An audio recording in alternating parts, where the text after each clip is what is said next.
بسم الله الرحمن الرحيم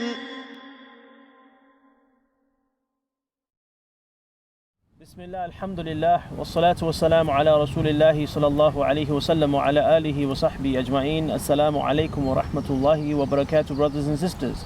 We have now reached the 18th juz of the Quran and we're coming closer and closer towards the end of it.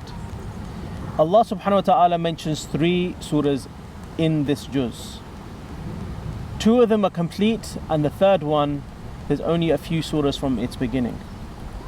The first surah is Surah Al-Mu'minun, the surah of the believers. And the second surah is Surah Al-Nur, which is the surah of the light.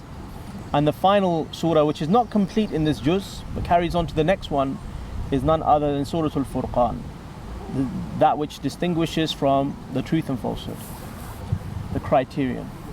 Now, regarding Surah Al-Mu'minun, Allah subhanahu wa ta'ala begins this surah by talking about the qualities, the traits of the believers. He says, قَدْ أَفْلَحَ الْمُؤْمِنُونَ, that indeed the believers, they have become successful. الَّذِينَ هُمْ فِي صَلَاتِهِمْ خَاشِعُونَ, that in their salah they resemble or they have humility. وَالَّذِينَ هُمْ عَنِ اللَّهْوِ مُعْرِضُونَ, and from lahu, from speech, useless speech, they turn away. Allah subhanahu wa ta'ala in these opening verses mentions a number of qualities that result in the believers inheriting Jannat al-Firdaus. So if anyone wants to know what are the qualities, what do I need to do in order to have the highest levels of Jannah, then just look at the beginning verses of Surah Al-Mu'minun. Allah subhanahu wa ta'ala, after mentioning these qualities, He mentions some matters related to His oneness, how He created man in stages. Then he talks about some of the calls of the prophets and how some of the nations in the past were destroyed. He mentions how Nuh alayhi salam called his people and they turned away. Then Allah subhanahu wa ta'ala called upon Hud to bring his people to Islam, and they called him an impostor. And in the middle of the surah, Allah subhanahu wa ta'ala mentions some matters related to other qualities of the believers.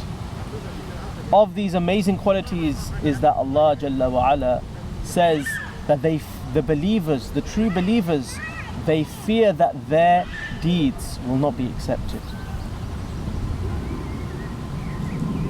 After this, Allah subhanahu wa ta'ala, He mentions the beautiful surah of Surah An-Nur. And in Surah An-Nur, Allah Jalla wa Ala, He mentions some matters related to ethics, related to our personal conduct with the opposite gender.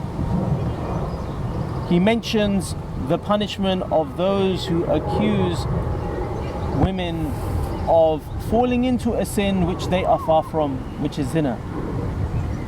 And he also mentions the very famous story which is referred to as Hadithul Ifk, or the incident of the slander, in which some of the munafiqeen accused our mother Aisha radiallahu anha of falling into the sin.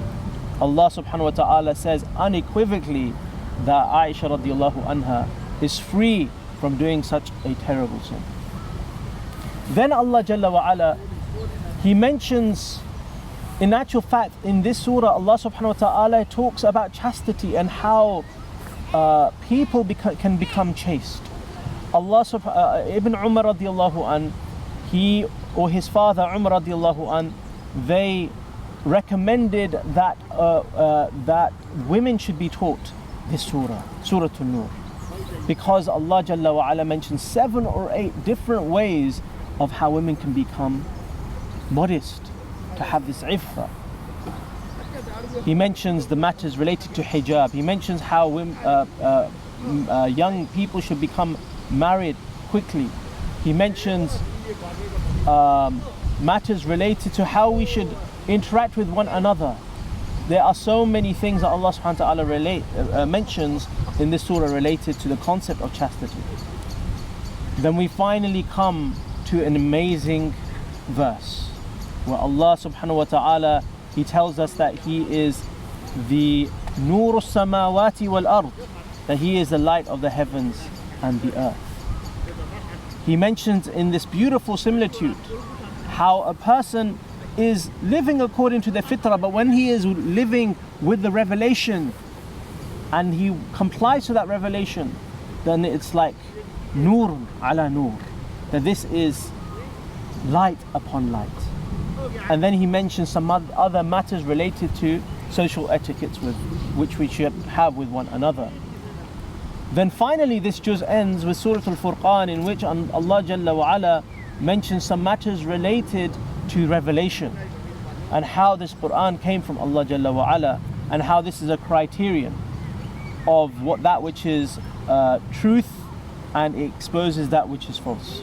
Inshallah, we will continue the Surah Al-Furqan in the next juz, where Allah subhanahu wa ta'ala mentions some amazing things about the revelation and the Prophet of Allah, Muhammad ibn Abdullah sallallahu alayhi wasallam. Until then, subhanakallahumma wa bihamdika ashhadu an la ilaha illa anta astaghfiruka wa atubu ilayk.